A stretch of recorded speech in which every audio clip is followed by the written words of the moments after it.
What is up, guys? Alex here. Welcome back to another episode of the ANAK Creates podcast. Today, I am joined for a wonderful conversation with my friend Malcolm Cottle about the inauthenticity of drum parts in modern metal. And the reason that that is happening is to do with the guitar players writing drum parts for guitar players. We go into why that is and how that's actually a symptom of a much deeper problem in the modern music industry. Now, a lot of music critics love to talk about the things that are ruining modern music production, like grid editing on drums and guitars and everything like that, vocal tuning, drum programming, and all that kind of stuff. But I honestly don't believe that these are the reasons that people find modern music more boring and the production's different, and especially in rock and metal. And that is what we discussed today, starting off with the writing process, how drummers are not really as involved in the writing process of the actual drum parts anymore. If you're in a band or you're an artist, you need to leave the writing of certain parts to the masters of that craft. If you're a guitar player and you're writing a song, get a drummer to write the drum parts, but don't get them to write the drum parts too late in the production. Add them in early enough that you can still change the guitar parts and get the influence of the drums and the drummer's parts in your writing. Same thing goes if you're a drummer. You need the guitar player to be involved in the writing of the guitar parts. So they play something like a guitar player would, or frankly, anybody that's writing a song. If you're writing a song, you need to have the people who are playing the instruments be involved in the writing to some degree so that you actually get their authentic abilities and their authentic craft in the tracks that you're working on. Now, while the discussion centers a lot around modern metal and modern rock and the production techniques with drumming and the drummer's perspective of things, this is frankly a very good lesson for anybody to apply to themselves. We talk about how this is affecting music, but we also talk about what it's a symptom of, what is causing this. And that is frankly the demand of consumers. We discuss how that's changing the face of music production and music writing, and what you can do as a consumer and what you can do as an artist to mitigate some of these things, to get back to authentic creating and putting everybody's authentic spin into the music that you're creating. So it's a very interesting discussion. And even if you're not involved in modern metal and modern rock or programming drums or anything like that, I think you'll still get a lot out of this. So without further ado, here's my conversation with drummer Malcolm Cottle. I feel like I always have to give a disclaimer every time I'm on your podcast. No, I think we both need to give a disclaimer here. Yeah. So like really this mainly applies to metal and rock, I would say, like this observation that I've had. And like it kind of came about because I've been listening to a lot of different music critics and people that are in the industry, people that are just very critical of new music and seem to feel kind of hopeless, especially. And I think everyone kind of feels like that at some point, that like no new music is cool or that music's gotten boring or stale or whatever like that. So there's like guys out there like Glenn Fricker from SMG and Finn McKinty from the Punk Rock MBA. Both of them, as I've been listening to them for the past couple of years, have been like highly critical of new music being stale or boring or repetitive or anything like that. And, everyone in the music industry at one point or another has said like, oh, like new music is boring or stale or whatever. And it seems like most of the criticism is always levied against production techniques. Like everyone says, oh, like autotune ruined music because now people that can't sing are allowed to, make songs, or that, especially in the metal community, like grid editing is highly critiqued. It's like, oh, he can't actually play it. He had to get like the parts gridded or whatever. And drum samples. I mean, going back to Glenn Fricker has been a huge, huge critic of the use of drum samples. And to me, from what I've seen, these are the three main critiques of modern music. This is what is making modern music bad, so to say. And I guess I just like didn't ever fully agree one way or another. Like, yeah, I don't always love autotune, but it's part of the modern production.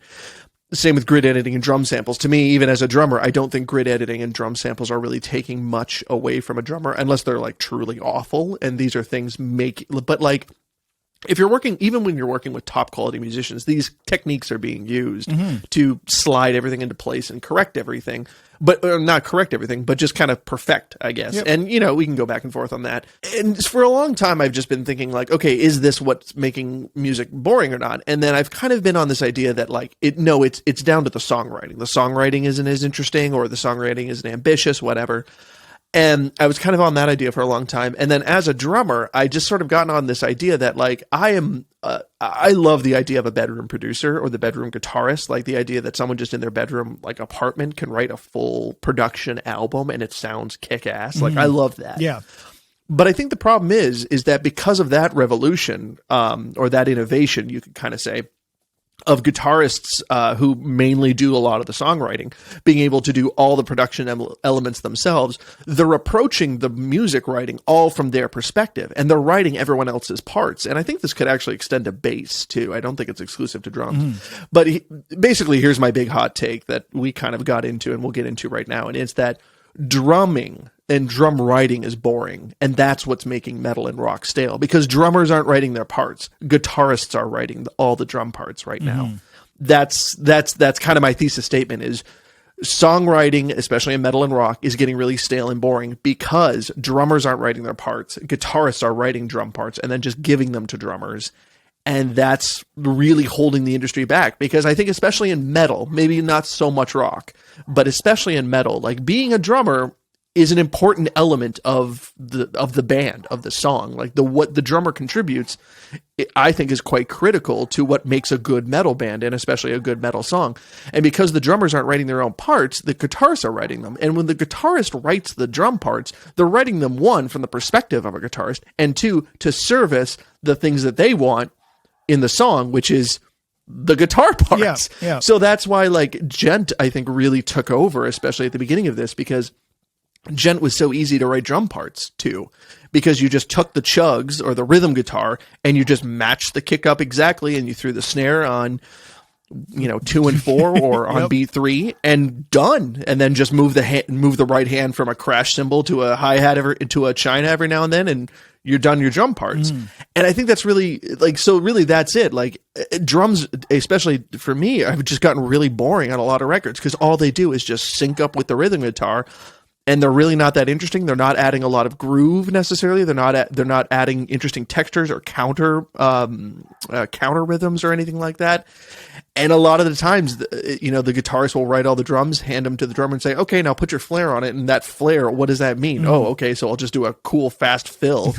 Because you don't know how to write fills or whatever. Yeah. But I think it's really affecting the songwriting too, because not only is it affecting the grooves and the rhythms, but it's the moments. I've been listening to a couple records now with this new perspective, and you can tell when guitarists are writing programmed drums, because it's like, that they'll do like a fill right before a chorus, and it won't really like launch you into the chorus. It'll sound kind of like, oh, you're kind of trying to prove that you know how to program drums, but it's not servicing the song. It's servicing the guitar parts, or maybe your ego that you have to prove that you know how to write drums. So that's kind of that's kind of just the thing I've been on right now, is that I love that we can program drums. But I think drummers are letting guitarists write all of their drum parts, and then they're just learning MIDI, and it's really holding the songwriting back. And I think that's really one of the biggest things that is holding metal back right now. It's not autotune, it's not grid editing, it's not drum samples.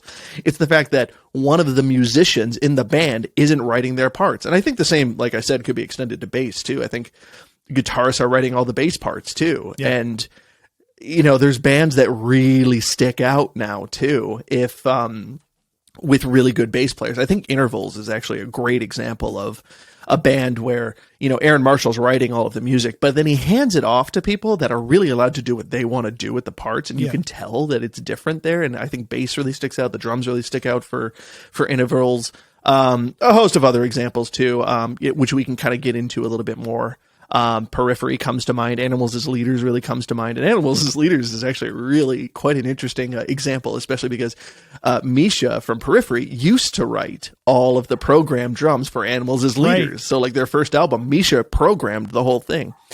And I really, really think that if you really sit down and critically listen to that first Animals as Leaders record where Misha programmed the drums, and then you listen to later when Matt Garska joined the band and he was doing his own parts, it's night and day. Yeah. It's like there's this musicality that is just added from his drumming that is just incomparable to Misha's programmed drums. And Misha did a phenomenal job. Most people did not know for years that those were programmed drums because he did them so well. But again, they're programmed because Misha is a guitar player. They're programmed from a guitar player's point of view. And so they accent things that the guitars are doing from a guitarist perspective, not necessarily from how a drummer would approach an arrangement and look at a song and see how they could add their musical touch to the song arrangement, to the different parts.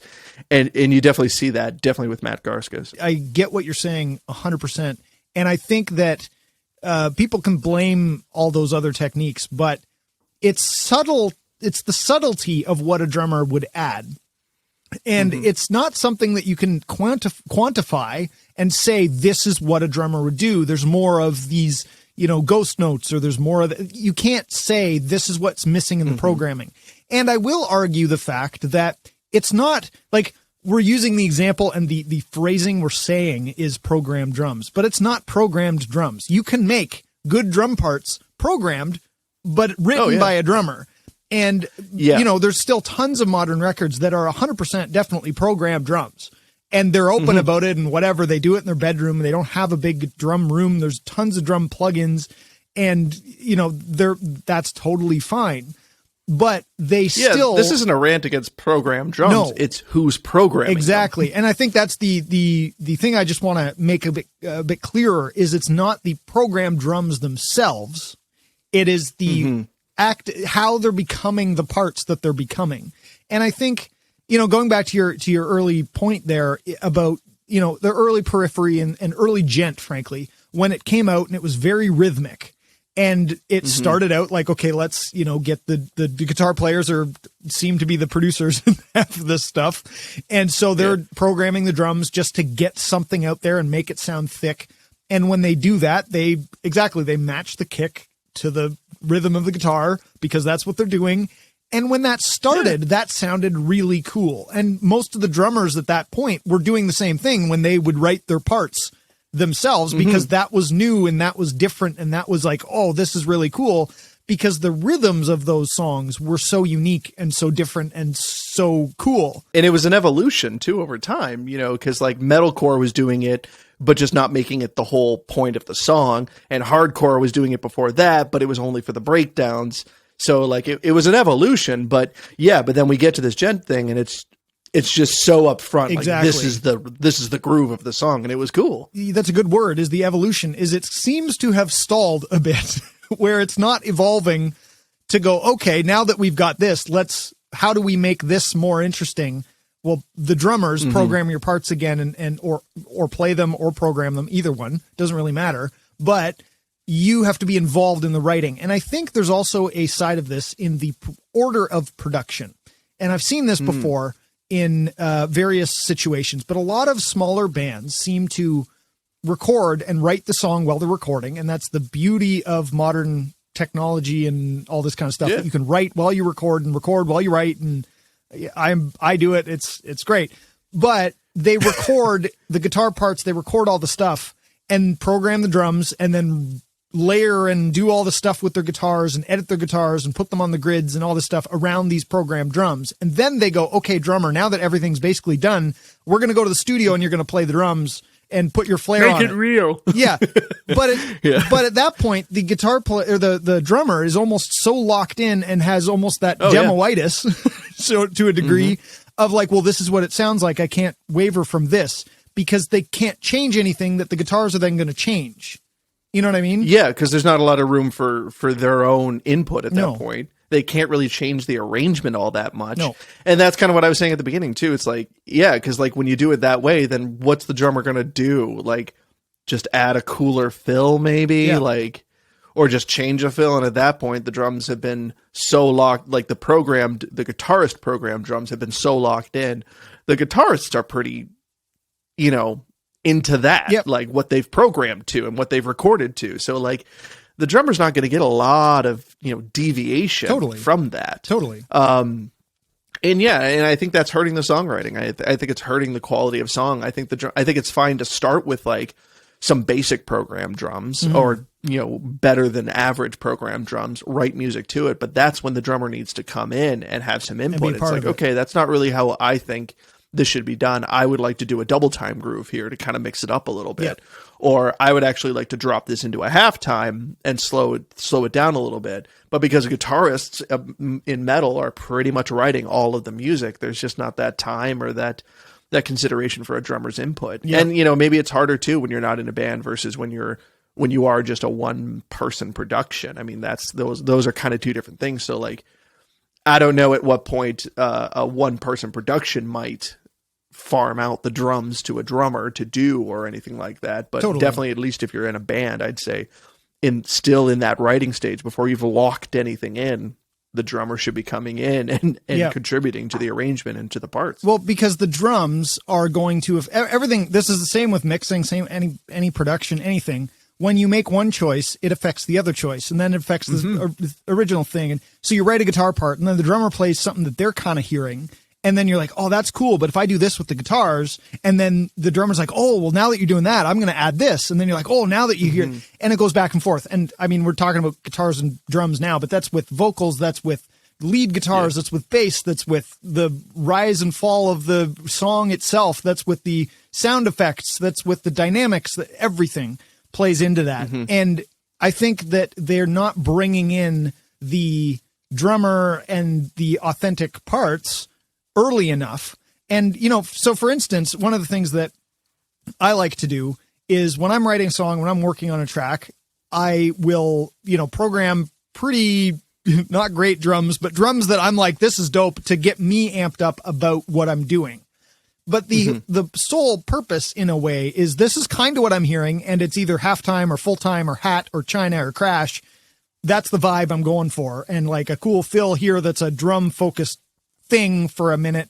But that's what I'm going for. And then, as we've done these things together, I send it to you and go, okay, do your thing to it. Do what a drummer would do. Add your parts, and then I record the final guitars to that, because now it's changed again. I mean, we could go back and forth if we were in a room together. We could go back and forth a million times, but at least we're getting real drum parts authentically in there that then the guitars get shaped around that. And I think that is at least one step closer to having a drummer do exactly what they want and really having that back and forth for productions. Definitely. I think that's a step up, a good step in the right direction, and what most bands should do, actually. And if you want an example of that too, I mean, the last two covers that we collabed on, so like if you're following ANAK Creates on YouTube, Chuck has a couple of covers up that, that's exactly what we did. Is you kind of got a basic program drum layout. So I knew kind of like what you were going for in each section.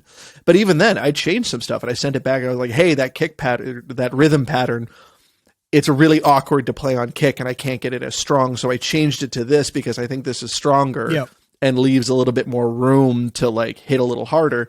And you responded, you were like, great, sounds good. I'll just change it to that. Because like it didn't change the part. It just made it a little bit more comfortable. And it was still the same emotion. It was still the same section in the arrangement and everything like that. And I love that. And there was even one time too where like I played a cool groove and you were like, oh, I really like that. We're going to double like this section because I just want you to play more of that groove. Yeah, totally. Yeah. And just like, that's the fun of making music, man. It's like not doing everything in a silo.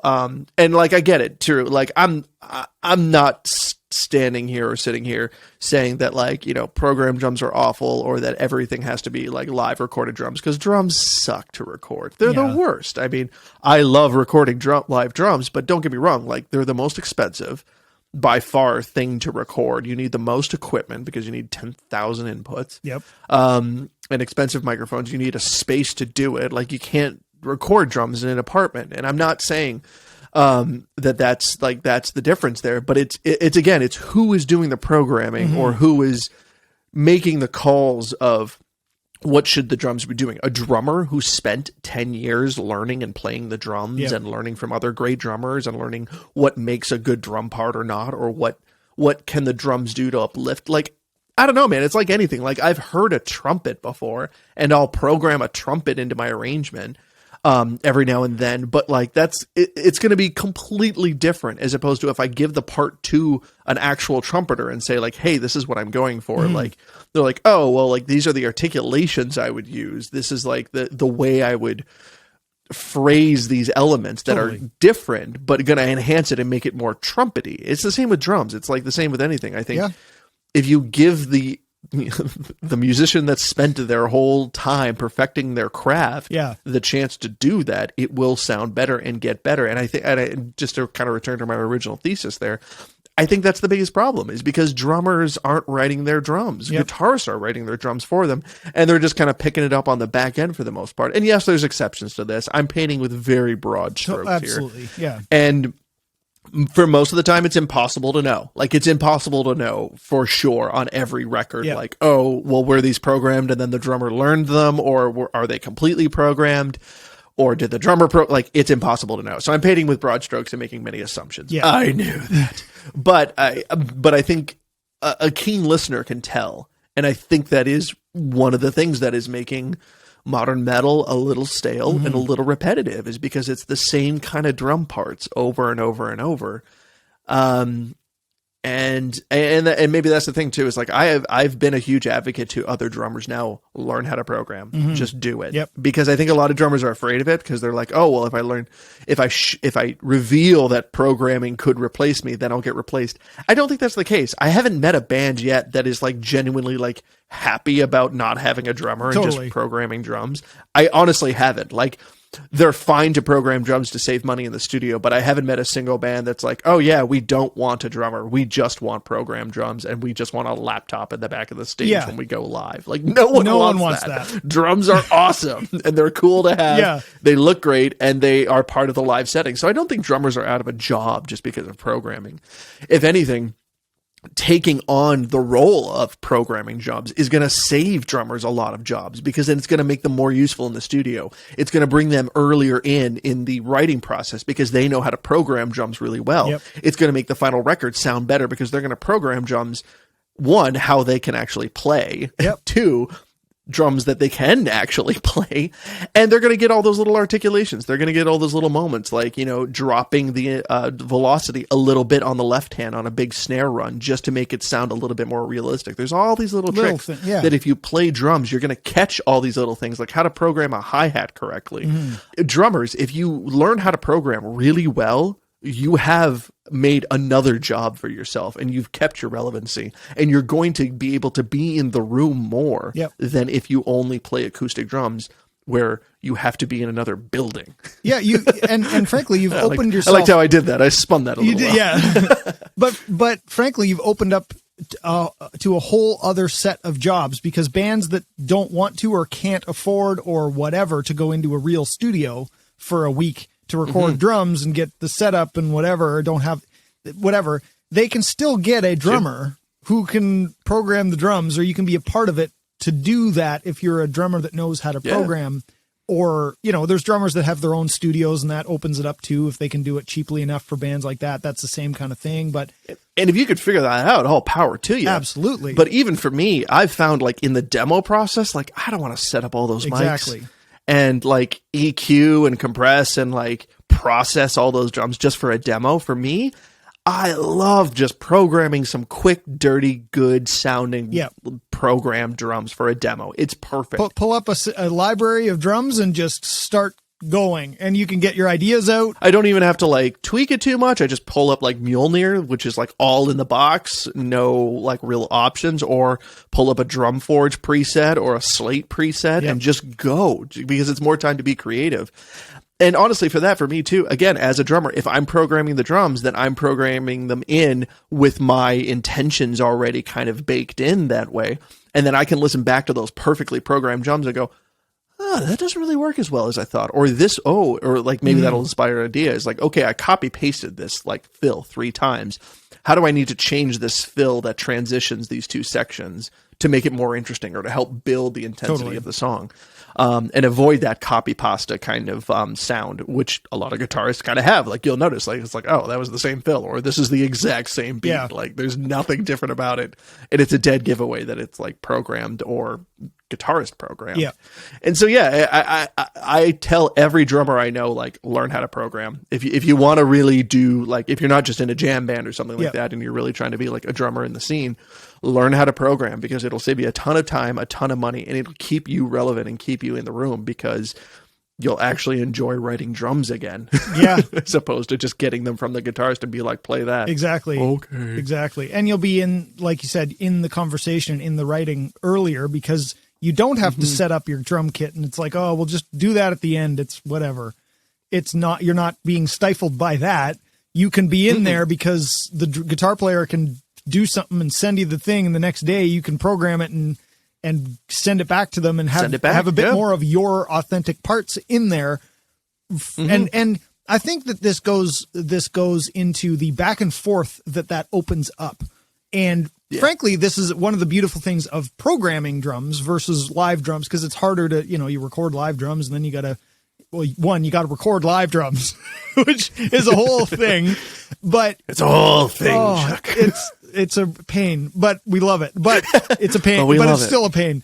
But anyway, you have to, you don't have as much of that opportunity. If that's all you do and that's all you think about doing, then you're closing off to the back and forth that you could have. And I think that's one of the biggest problems, is because there's no back and forth, the guitar player might not even be trying to just write all the guitar parts or the drum parts, but they go, well, I can't do anything else with it, so I'm just going to do it.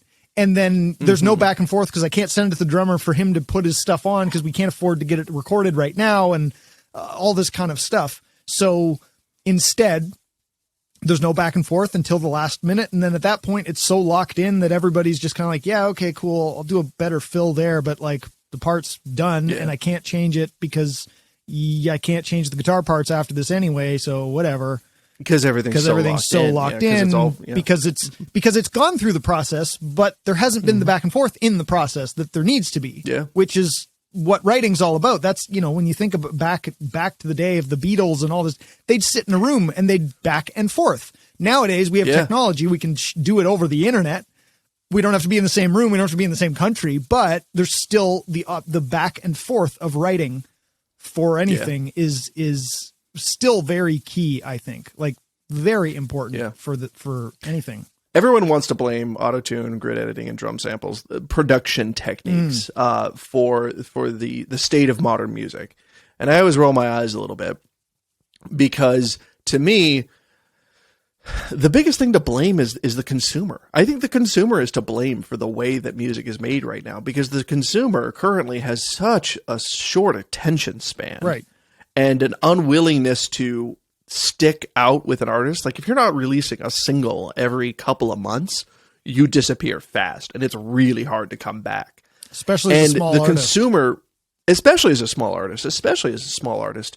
So the economics of music, not only like touring and production and everything like that, but the speed at which things have to happen now, have forced us to do these things. Like, you cannot expect a vocalist, for example, to go on tour for 6 to 12 months and then come home and cut a new record in under a month perfectly without any help at all. Like, they've been using their voice rather forcefully for the last 12 months, come home, cut a record in a month, and then go back out on tour for 8 months to promote the new record and expect them to sound perfect every single time. It's impossible. Totally. Like, they have to have help. And if you want music that fast and that consistently from your artist, then you can't expect them to always be in perfect shape to deliver the perfect vocal take every single time they walk into the studio. It's just not feasible. They can do it well if they're top of their game. They can do it well enough that autotune, or pitch correction, I should say, just slides everything into place. You know what I mean? Because that's all anyone has time for. And the same with grid editing too. Like, the consumer isn't patient enough to wait for someone to write parts, learn those parts, and then perform those parts perfectly in a studio on the clock while they pay for it, or should I say while their label pays for it, and then they have to pay it all back by going on tour. You know, like it's like, how can you expect artists to do that in a 6-month cycle all the time now? That's why everyone's trying to release EPs more than LPs. Like LPs are disappearing because everyone only has the time and resources to produce an EP like once every 6 months, as opposed to waiting a year, 2 years to release an LP. And that makes perfect sense, but that's just the economics of the modern music industry. So I would really say that this, like the programming drums thing, kind of falls under the same category of the economics of the music industry do not allow for you to sit down back and forth in a rehearsal space working with a drummer to figure out the parts. The economics only really allow a guitarist to sit in front of their computer, DI right in, put on an amp sim, write some parts, program some drums, ship them out and say, good enough, go. Like, totally. and so with this discussion of like, why is metal or rock stale? To me, it's always been those two. It's those two things that are most prominent in my mind right now. It's not production techniques. Production techniques are a response to a fast fashion style of preference by the consumer in the music industry. The real problem is that the musicians themselves are not writing their parts. One person is writing their parts and then just sending them out to everybody. Usually the guitarist. And so it's the guitarist and the vocalist are the only ones really making their music anymore, because the guitarist writes all the songs, the vocalist gets to come in and then kind of put their vocals on top of it, but the bass just gets to follow whatever the guitar was doing. And now the drummer just gets to follow whatever the guitarist was doing. And that's a real shame. So we have these kind of two competing ideologies of like, we want things to be more authentic and we want things to be real. We don't like autotune and we don't like grid editing, and drum samples are just ruining everything. It's like, no, the consumer is ruining everything because they're so bloody impatient. They don't want to wait for high quality things, but they want it tomorrow. They always want it tomorrow. And if they don't, that musician's career isn't lasting very long because they're disappearing so fast. So again, I'm getting way off track here, but since we're talking about authenticity in music and just sort of like, I think that's the problem, is that bands, especially in metal, have to turn out so much music so quickly. There isn't the time to sit down and do it all the traditional way like it's been done in the past. There just isn't the time. There isn't the patience. You have to get moving. I think that you're right with the fact that with metal, it's very apparent because metal and rock, well, not all rock, but that style of rock, heavier rock, is not a overly lucrative genre generally. Oh, yeah, you got to scrape for every penny. Exactly. Like, Periphery is a very big band, and they've come out in that genre. They're the Pathfinders. They made the genre almost. To a degree. Yeah. And in terms of modern metal, I'd put them top 3, top 5. Exactly. Easy. And they're very honest. And Misha's come out and has blog posts, and they have companies left, right, center. And they're going, we don't make money off Periphery. We make money off of stuff surrounding Periphery, but the actual music and Periphery touring doesn't make us any money.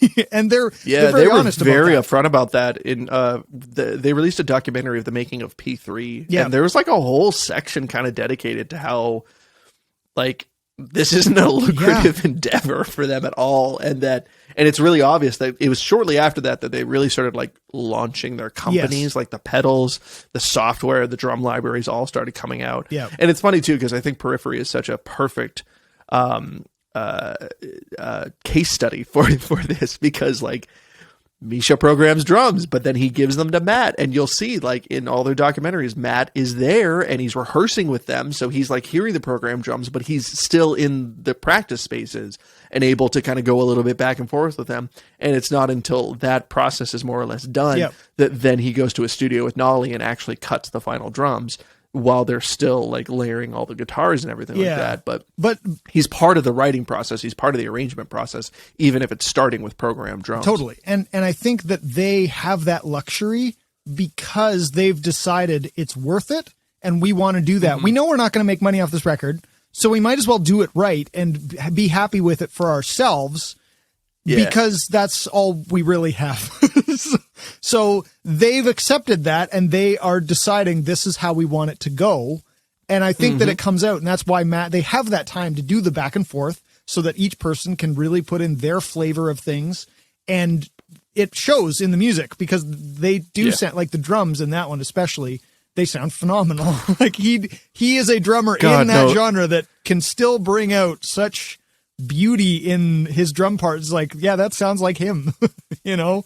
And there's a perfect example of like, you know, like they use drum samples, Yep. they grid things, but I swear, like when you hear that drumming, you know it's Matt Halpern. Oh, like you 100%. just know. Like it's just like it's undeniable. Like, yeah, you can just tell by just the way he phrases things, the way he accentuates different things. And there's a great example too of just like the way he accentuates the guitar parts is very different than a guitarist would just program the drums to just hold down the beat. You know, he really loves accenting the chord changes and stuff like that. And he likes kind of going off and doing his own little kind of tom runs and then coming back and building it up again. Like his drumming is undeniable. And there's a great example of a band that knows like, yeah, we can program drums to like get the songwriting process started. But like at the end of the day, this dude needs to be like allowed to write his and perform his drum parts. Yeah. The thing with Matt's drumming too is they have MIDI packs of his drums of beats, and still in the MIDI packs that are programmed drums that are MIDI that are gridded, you can still tell that it's him. Yeah. Because it's so real in terms of what the beat is. It's not a guitarist beat. It's a drummer's beat. It's a drummer who's studied rhythm. Exactly. And studied the application of rhythm in songwriting. And you can tell. You can just really tell. Yeah. Like, yeah, Matt's just like one of those sort of like PhDs of metal drumming. Like he just amazing. Lifts it to a different level, and it's phenomenal. And you're absolutely right. Like if you explore any of those groove packs from him, it's just like, yeah, you could put that on any kit and it sounds like Matt Halpern drumming. Exactly. No matter what you're playing behind it. Yeah. No, it's very true. Now, the interesting thing with this too is I think it goes the other way as well. We've been talking a lot about the fact that it's guitar players programming drums and are the main writers typically. But I would argue we've been trashing guitar players a lot tonight. I know. but I would also go with the other way, which frankly solidifies the point of you need to get the master of the craft, whatever it is, to do their part and to do the back and forth and to allow them, whether that's a guitar player, whether that's a drummer, whether that's a bass player, whether that's a vocalist, whatever it is, to be part of that writing process, to be part of that back and forth. Because there are records that come out that are starting from a drummer perspective, or a drummer is the main engineer producer in the band or in the writing or whatever, and they write the guitar parts to go along with it, and it sounds very drummer-y. And you know, Sons of Horus. There's one, but the guitar parts have a lot of the rhythmic element, and they feel like that. They feel very well with the drums. So it almost went the other way where the drummer, you wrote the guitar parts to go along with the drum beats that you made. So they lock in a different way. But I would also say like Chris Turner, there's enough of his stuff. He's a drummer. He writes the songs. Yes, he gets a guitar player to play them. Like his Ocean's 8 Alaska guitar players play the parts. And I'm not saying that they're bad. They sound great, but you can tell that they're heavily influenced by the drums, and they're created to lift up the drums. Yeah. They're supporting the drums. They're not on their own just like, oh my God, this is the best guitar player, the best guitar parts these guys have ever written. Because they're not. They're great guitar parts, and they work really well with the song for the intention of here's an amazing drum pass. But it still is, it goes that way as well as, and I think that's what we're getting at, is that, you know, variety is the spice of life. Like if everything was written like Chris Turner, we would be saying the same thing, but just like, why aren't guitarists writing their parts anymore? Exactly. Like everyone's, and you can program guitar. I've done it, but I've also given those parts to a real guitarist and said, hey, can you just like play this, but like on a real guitar? And they looked at it and they're like, no, this isn't like written like you can play it on guitar. It's written like you can play it on a MIDI keyboard. Yeah, exactly.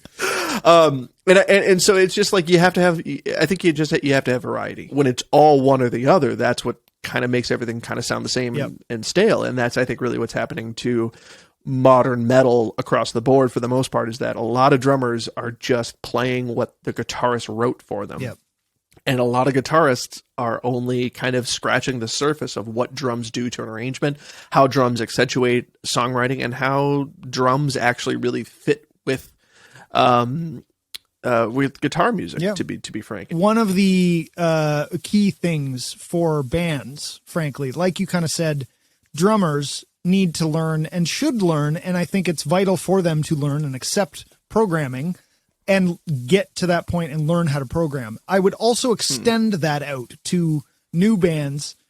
If you're an up and coming band, if you are, a band that's got to go on tour 12 months of the year, whatever, learning how to produce yourself, and each one of you learning the basic skills even of Logic or Pro Tools or Cubase or whatever you want to use. Doesn't really matter. It really literally doesn't matter, but learning enough so that you can give things back and forth and everybody work on their parts involved in the record. If you can't sit down and play together because you're all in different countries or different states or on tour and literally just can't sit down and jam all the time, everybody should be able to have enough of a base knowledge to be able to be involved in that, or set your writing situation and your production situation up so that you allow for that. Allow for the drummer to come over with an E-kit or something to the guitar player's house early enough in the productions and be involved in that, to be a part of that. Whether they know how to program it themselves or not, set it up for that. Same with the bass. Get the bass player in there. Don't just have a guy write the whole thing and here's the final production, we're done. Unless, of course, that's the point of the band, but, Thanks, Bob. Just play the root and we'll be good. Exactly. But I think that is what's going to help a lot of this, and I think would help modern music get better, because you can really tell the bands that I think allow for more of this, allow for that back and forth, like Periphery. The bands that just have an actual drummer, an actual guitar player playing the guitars, an actual drummer playing the drums, an actual vocalist doing their thing with the vocals. Because there's lots of those kind of things too, where it's like, well, here's the melody that I like over my guitar part, play that or sing that. And it's like, okay, well, like this is boring from a vocals perspective. Like, it goes with everybody. You got to let the player play their parts and do their parts and be involved in the writing of their parts. I just think every band should be as good as Periphery and Protest the Hero, and then we would be fine and metal would be safe. Totally. Oh, yeah, that would That's be not nice. a tall order at all. No, absolutely not. No. And, to kind of wrap this up and to kind of, as a consumer, I think people need to accept or encourage the bands that they like or whatever in different ways, and don't try and press them to make a record every month, because you're going to get corners being cut, and that's one of the corners that's going to be cut, unfortunately. And drums is a big one. Drums is an obvious one because they're the most difficult to record. You can't do it in an apartment at 1 a.m. You just can't. So you can do guitars like that. Frankly, can't do vocals like that, but you cannot do drums like that. You can't even do drums in an apartment. I think you're right, Chuck. I think if you are one of these music critics of modern music, that you want more authenticity and you want more quote realism, and less like processing and less like corner cutting or whatever, then you have to advocate for giving bands and musicians time. You have to give them time to do it. You can't be on tour for that long and then go straight into the studio and cut the best vocal performance of your life. It's just not going to happen. Give the bands time, give the artists the room to write and to practice, and then go in and get those performances in the studio. Support them on all the different ways too. Like, don't just listen to them on Spotify. Like, listen to them on Spotify, but also download their albums from Bandcamp so that they actually get a decent cut there. Follow them on all the social media and support them in all their other little ways, buy their products, because that's what's going to support the studio time to be worth it. Because otherwise they're taking $120,000 from a label that they're going to have to pay back over the next 10 years. And then, I don't know, regret the whole thing. Yeah, so, literally. I think that's a big thing. Let drummers drum and give musicians the time to make great music. I think that's what it all comes down to. For bands, give a place for your fans and for people. One, be honest with them and tell you, I need time to make great music, so support me. But give them opportunities like a Patreon, like just ways to sell things, something that people can buy. I mean, yes, make it a good experience. Don't just ask for money, like do something, but allow for that. If all you do is put songs out and put it on Spotify and that's literally all you have, no wonder you can't make money off of it.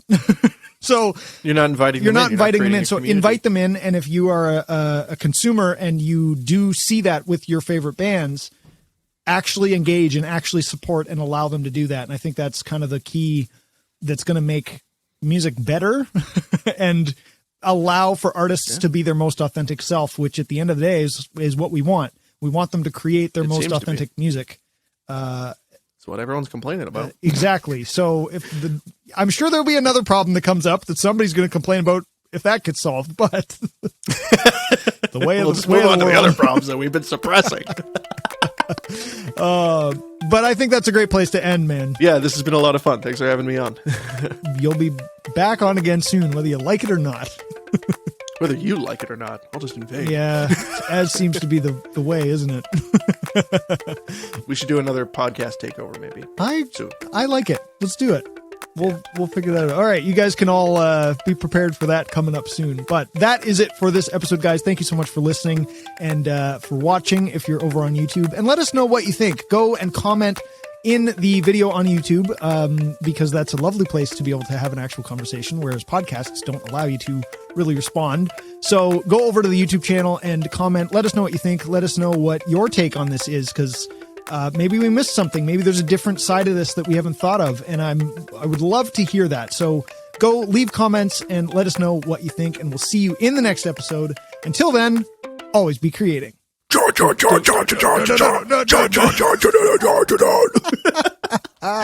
have you not done a metal remix of your podcast music? Honestly, I don't know. That's a good question.